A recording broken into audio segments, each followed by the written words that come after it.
मोकामा का महामुकाबला में आप सबों का स्वागत है। मैं हूं संतोष सिंह और आज हम इस महामुकाबला में चर्चा कर रहे हैं उपचुनाव का। कौन जीतेगा, कितने से जीतेगा, वो सारी चीज़ें अब ईवीएम में बंद हो चुकी है।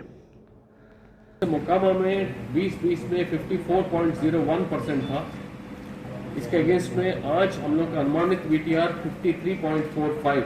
लेकिन बात अगर वोटिंग परसेंटेज की कह रहे तो लगभग 2020 में जो वोटिंग परसेंटेज था वह इसी वोटिंग परसेंटेज लगभग समान है। 1% कम है, लेकिन 6 बजे तक पूरी डाटा नहीं आ पाती है।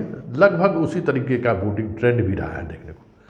अब सवाल है कि पिछली बार जिस तरीके से आनंद सिंह की जीत हुई थी, क्या इस बार उस तरह की जीत होगी?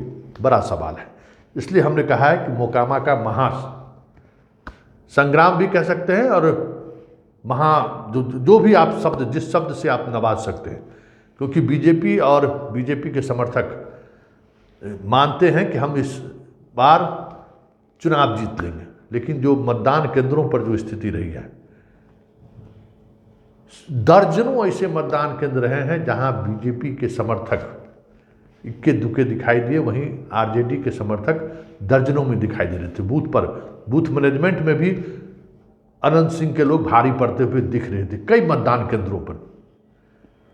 शहरी क्षेत्र में जहां ये माना जाता है कि सबसे ज़्यादा वोट बीजेपी के साथ है, लेकिन उलट दिखा, जहां खुलकर लोग बात कर रहे थे कि हम अनंत सिंह के साथ।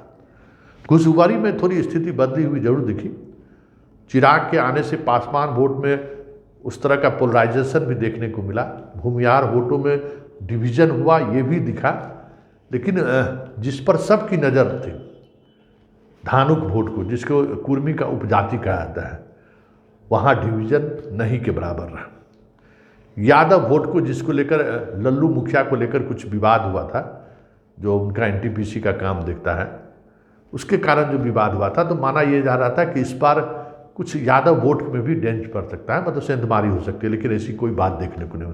मुसलमानों की तो बात ही छोड़ दीजिए। पूरी तौर पे अनंत सिंह का जो अपना वोट बैंक है, वो वोट बैंक पूरी इंटैक्ट दिखाई दी। और अब लोग ये कह रहे हैं कि अनंत सिंह की जीत कितना मायने नहीं रखता है।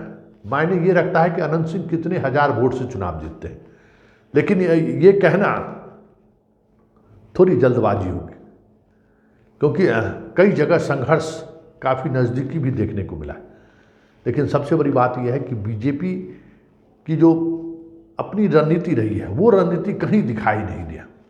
सूरजभान और ललन सिंह की जो गठजोड़ बनी है, जो जदयू से जिनकी पत्नी चुनाव लड़ रही है, उसका ही संघर्ष दिखा बूथों पर। लेकिन बीजेपी का, क्योंकि बीजेपी कभी उस तरीके से चुनाव भी नहीं लड़ी है, तो वो चीज़ें देखने को भी नहीं मिला है। सवर्ण वोट में डिवीजन हुआ है, ये साफ दिखा। लेकिन बाकी जो सवर्ण के अलावे वोटर था, वहाँ बीजेपी का प्रवेश इस चुनाव में भी देखने को नहीं मिला। और इसका असर परिणाम पर दिखेगा, ये साफ दिख रहा है।